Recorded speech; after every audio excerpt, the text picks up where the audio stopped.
a través de la citocromo P3A4 en el caso de las citocromo oxidasas. Y su mecanismo de acción se enlazan al subgrupo de los receptores GABA-A actuando como las benzodiazepinas. O sea, tienen el mismo mecanismo de acción que las benzodiazepinas, pero tienen problemas mejores para la inducción del sueño. Su inicio es rápido para producir la hipnosis y tienen pocos efectos amnésicos.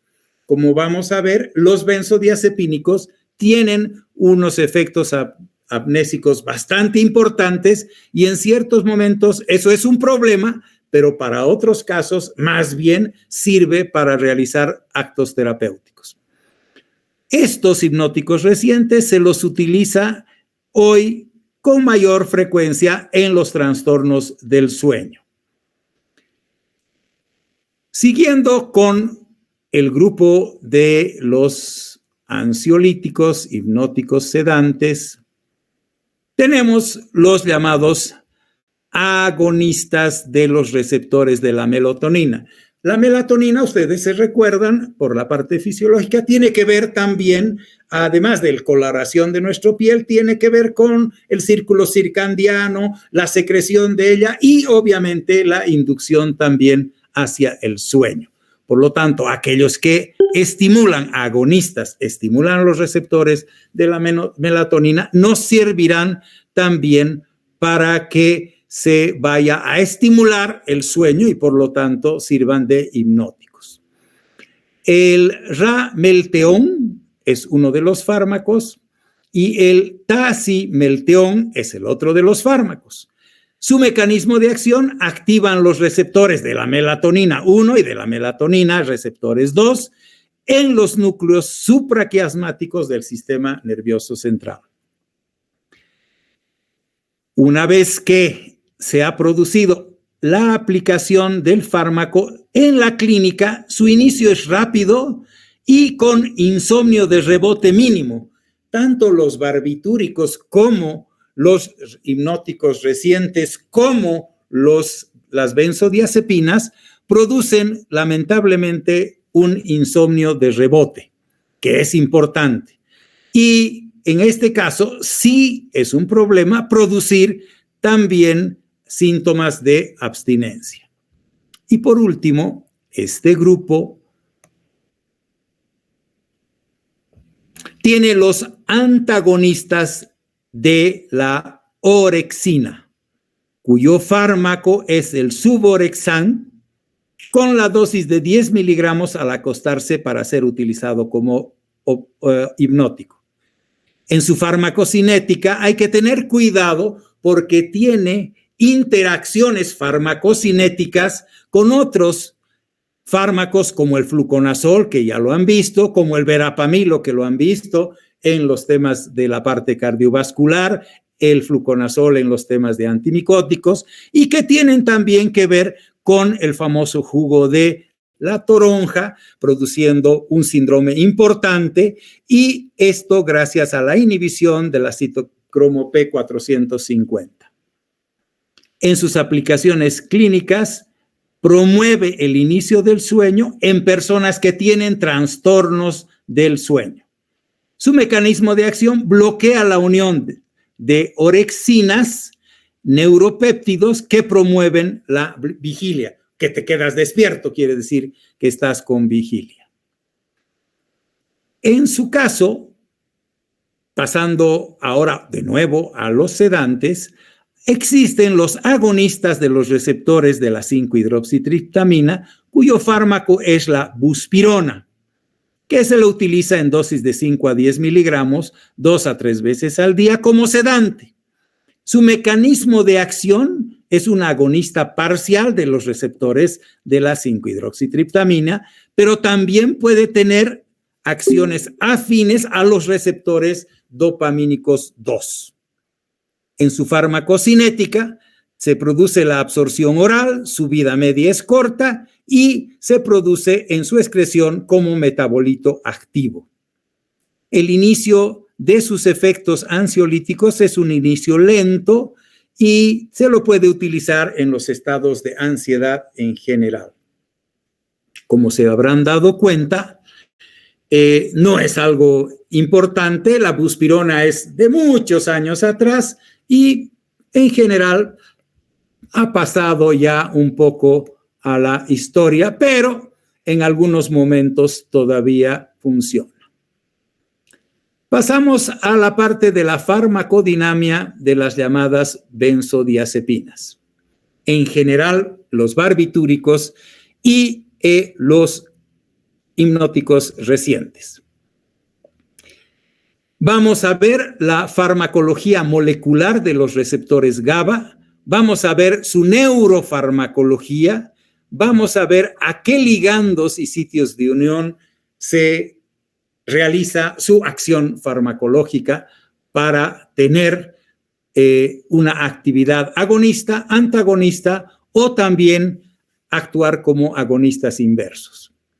Cuando hablamos de la farmacología molecular, las benzodiazepinas, los barbitúricos y los hipnóticos se unen a los receptores GABA-A, que tienen que ver con las actividades del canal de cloruro y a su vez a través también de la activación de neurotransmisores inhibitorios de la GABA-A. Esta estructura está relacionada, esta estructura química, con el pentámero que está ensamblado a partir de 5 subunidades con múltiples enlaces polipeptídicos. La principal isoforma para que tenga su acción farmacológica es la segunda con 2 subunidades alfa 1, la segunda subunidad beta 2 y una subunidad gamma 2. A su vez, estos presentan, de alguna forma, sitios de unión. ¿A dónde se unen?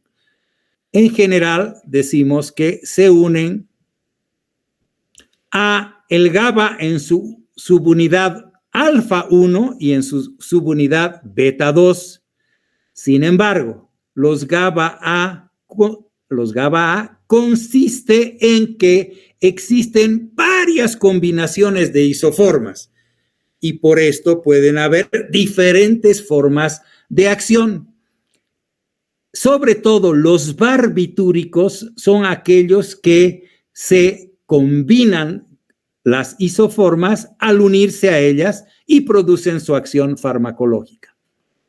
Las benzodiazepinas se unen a la subunidad alfa 1, a la subunidad gamma 2, que a la vez se unen a las otras combinaciones de las isoformas. Los hipnóticos recientes se unen solo a la GABA, no A, y con la subunidad alfa 1. Entonces, por su parte, estos son todo lo que tiene que ver con los receptores.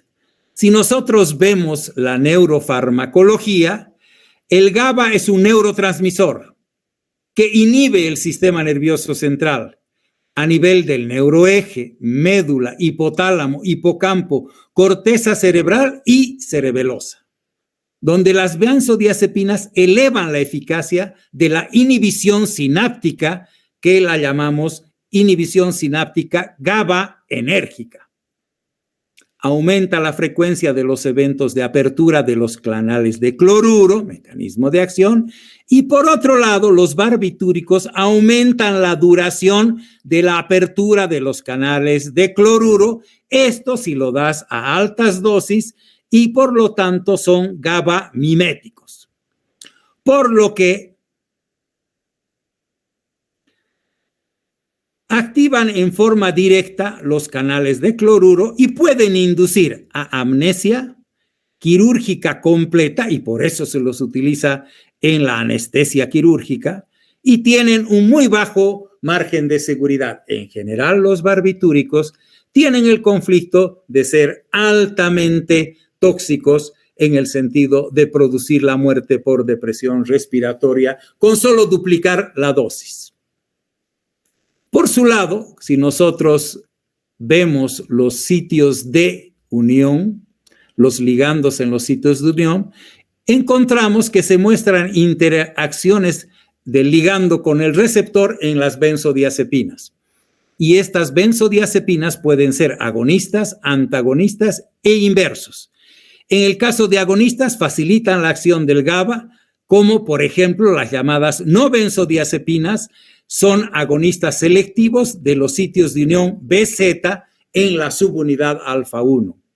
Los antagonistas, como los derivados sintéticos, el flumazenil es el único antagonista, tiene ciertos efectos neuropéptidos endógenos que bloquean la unión de las benzodiazepinas con su sitio de unión llamado BZ.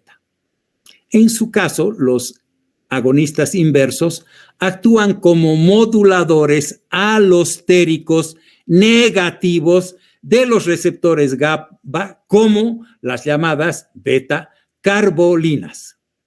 A su vez, estos están unidos a los sitios BZ y causan ansiedad y convulsiones.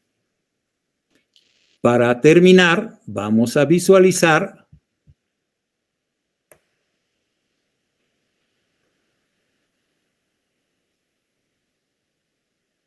los llamados efectos a nivel orgánico. ¿Qué podemos ver de los efectos a nivel orgánico? ¿Qué efectos tienen todos estos fármacos de los que hemos hablado? Pueden producir sedación, hipnosis, anestesia, anticonvulsivos, relajantes musculares y depresores importantes de los centros respiratorios y de las funciones cardiovasculares. Cuando hablamos de sedación, efectos calmantes a bajas dosis que disminuyen la ansiedad, sin embargo, acompañan de depresión psicomotora y cognitiva. Si uno se toma un diazepam y porque está ansioso de lo que va a pasar en el examen de farmacología, lo único que va a hacer va a estar medio embobado y a la vez no va a poder aprender porque estas funciones van a estar deprimidas. También efectos anestésicos se pueden producir en forma anterógrada y que dependen de la dosis. Si nosotros hablamos de hipnosis, los sedantes hipnóticos inducen al sueño a dosis muy altas. Presentan efectos sobre diferentes formas de los patrones del sueño. Como hipnóticos recientes, el grupo de los hipnóticos recientes tienen varios efectos. Primero, actúan sobre la latencia, corta latencia del inicio del sueño, por lo tanto la disminuyen. La duración de la etapa 2 del sueño aumenta y aumentan los movimientos oculares no rápidos. Por su lado, la característica de la duración del sueño en los movimientos oculares rápidos disminuye. Y la duración de la cuarta etapa del sueño de ondas lentas llamadas NREM disminuye. Todas estas características son el uso de más de 1 a 2 semanas de estos hipnóticos recientes produce tolerancia a todos estos efectos. O sea, no es para aquel que no puede dormir nunca, sino para algunos momentos en que la ansiedad y los problemas no le permite a la persona dormir correctamente. Y rápidamente, obviamente, que es lo importante. Como anestésicos, a altas dosis ciertos hipnóticos y sedantes como los barbitúricos, como el tiopental y el metoxital, presentan gran solubilidad en los lípidos y penetran muy rápido al sistema nervioso central, al tejido cerebral, favoreciendo como inductores de la anestesia. Mientras que también las benzodiazepinas, el diazepam, el lorazepam y el midazolam, como lo habíamos dicho, por su uso endovenoso, en este caso, induce a la anestesia en combinación con otros agentes y pueden producir depresión respiratoria postanestésica persistente, en algunos casos siendo la causa de la muerte de los pacientes en los cuales se los ha utilizado. Son un anticonvulsivante, inhibe el desarrollo y la diseminación de la actividad eléctrica epileptiforme, quiere decir lo que desencadena la epilepsia en el sistema nervioso central. Algunas diazepinas son selectivas, pero pueden causar efectos anticonvulsivos sin deprimir el sistema nervioso central.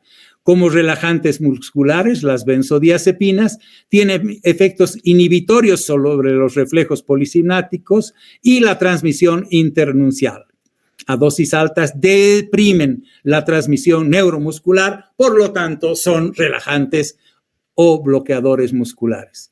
Y el efecto sobre la respiración, similar a los cambios durante el sueño natural, en pacientes con enfermedad pulmonar, la depresión respiratoria es significativa hasta producir la muerte. En pacientes sanos no se observa efectos significativos sobre el sistema cardiovascular, pero en pacientes que tienen hipovolemia, insuficiencia cardíaca, pueden causar la depresión del sistema cardiovascular. Para la próxima semana continuamos con esta parte que corresponde ya a la tolerancia, dependencia psicológica y fisiológica, a la farmacología clínica y por último a la toxicología clínica de los hipnóticos y sedantes. Como hemos expresado, se los conoce también mucho como fármacos tóxicos que producen gran cantidad de problemas.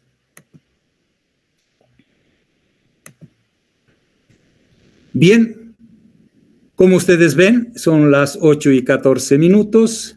Teníamos programado realizar nuestra clase hasta este punto, quiere decir por partes, ya que los días miércoles es solo 1 hora de clases, el próximo martes 2 horas, el próximo lunes 1 hora de clases, y como me falta 1 hora, el jueves tenemos la clase de cierre junto con la jefatura del departamento, y la jefatura del departamento les hará algunas consideraciones logísticas y demás que tienen que ver obviamente con lo que va a pasar. Muy bien, agradecido a los, por lo que dice aquí, 32 alumnos que han participado. También podría decir que esta hora no es una hora mala para hacer las clases de farmacología porque no se les cruza con ninguna otra de sus materias, y fue el objetivo de la petición de algunos estudiantes de que por favor este capítulo final de farmacología del sistema nervioso central sea realizado en horarios que no se crucen con nadie. Les agradezco muchísima su participación. Son las 8:15. Nos vemos el día martes a la hora que está estipulado en nuestro classroom, y espero que la clase les haya sido y les haya gustado. Muchas gracias. Muy buenas noches. Gracias. Hasta luego, doctor. Hasta luego, doctor. Muchas gracias. A ustedes, como siempre, las gracias.